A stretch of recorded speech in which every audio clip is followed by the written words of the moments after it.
Mayor, I want to ask you about another one before moving on to other witnesses. In a Facebook post that you put up in November of 2023, you praised the actions of Houthi rebels in hijacking and kidnapping the crew of the cargo ship, the Galaxy Leader, and noted, quote, "The kidnapped ship doesn't fly the Israeli flag, but it's painted completely with it, blue and white colors only," close quote. Do you continue to support actions by the Houthis, who are a U.S. designated foreign terrorist organization, in kidnapping innocent merchant sailors and disrupting shipping in the Red Sea?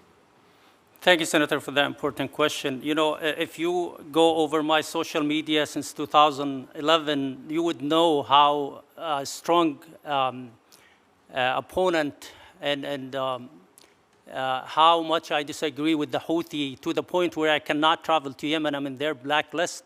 I mean, it's so.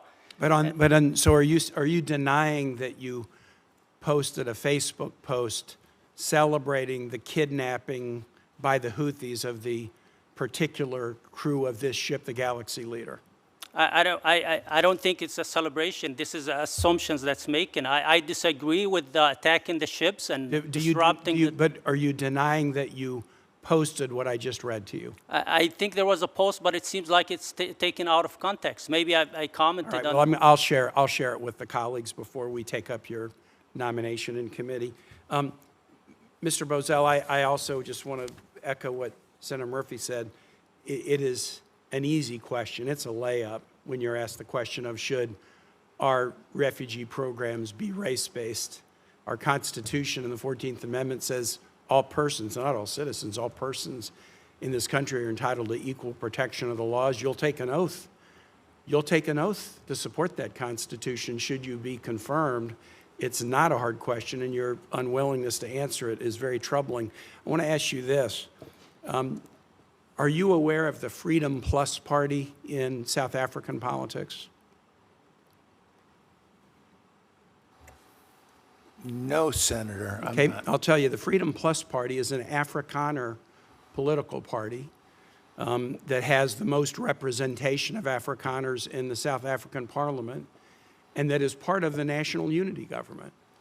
It was a party that used to be in opposition, but since 2024 has been part of the national unity government. The Afrikaners that President Trump believes are being persecuted are actually represented by a party that made the decision to join the national unity government, and I think that's something you should pay some attention to. Ms. Namdar, I want to return to the questions that were being asked by Senator Rosen about visas. Really, really important work.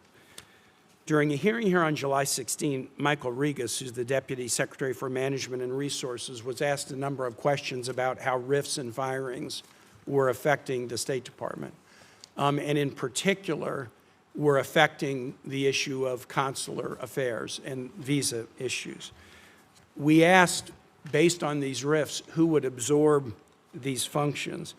You would agree with me that passport and visa fraud prevention is very important to our national security, correct?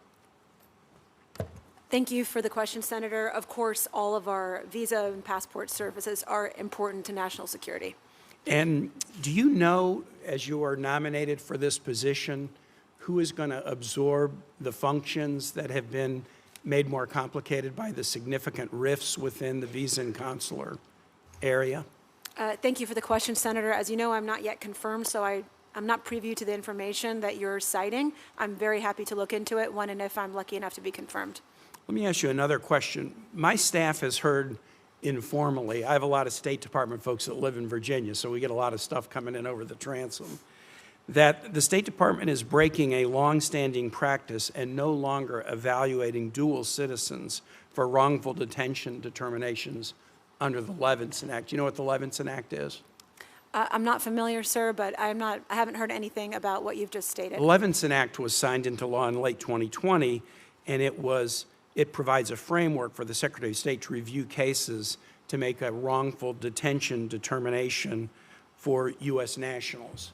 And the Act does not allow for a distinction between a U.S. national and a U.S. national who has dual citizenship.